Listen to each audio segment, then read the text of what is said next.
Senator Kennedy.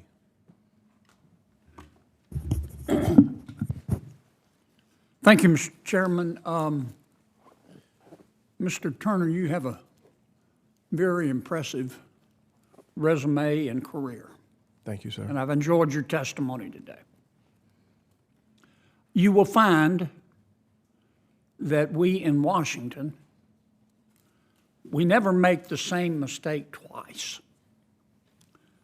We make it 3 or 4 times to make sure that we get it right. Now, I have been here 8 years.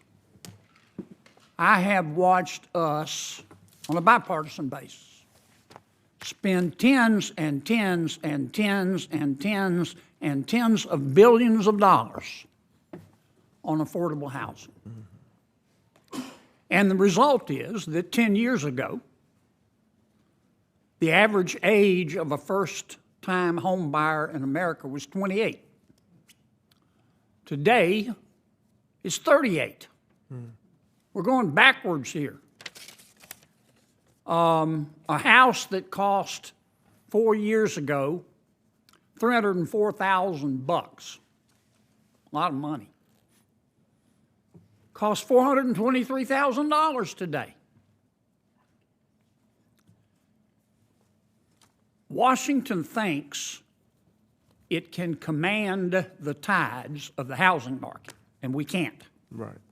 State and local government have a lot more influence than we do, much more. And I have watched us give state and local government billions, and they gladly take the money, and nothing changes. Because a lot of folks, their home is their biggest investment.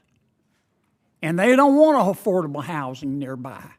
And some of them don't want any new housing nearby because of the pressure it puts on infrastructure. If we're serious about increasing housing starts in America,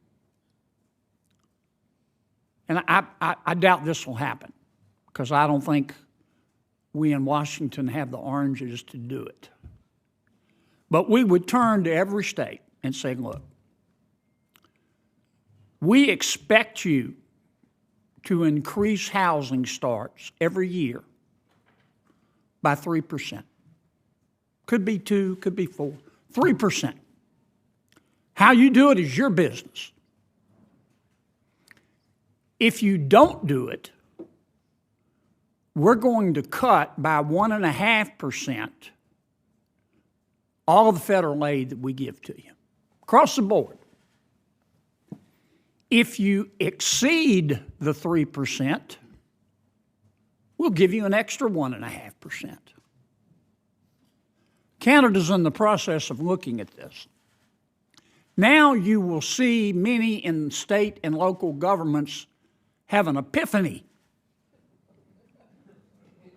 And they will get started looking at their zoning standards, looking at the set-asides and the setbacks, and have an honest conversation with their people. What do you think?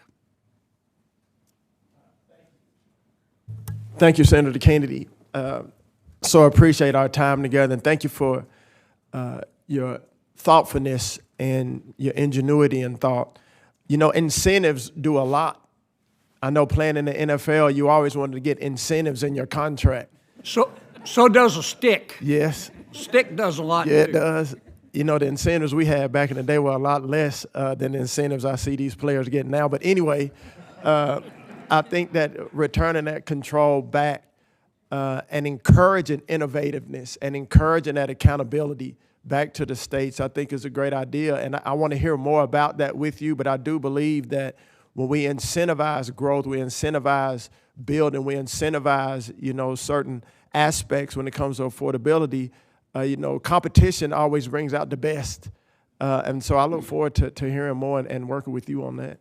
This isn't a question. Let me just give you an observation. You undoubtedly know this.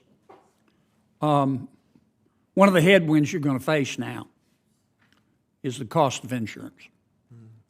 I'm not talking just about flood. That's bad enough. I'm talking about fire and extended coverage. under our chairman's leadership, Senator Rounds and I are working on a bill not just dealing with flood, but dealing with all casualties. We're going to have to face it. It's coming. We've all seen what's happening in California, but it's not just California. It's Appalachia, it's Florida, it's Louisiana, and we're going to have to address this. I'm not talking about government subsidies.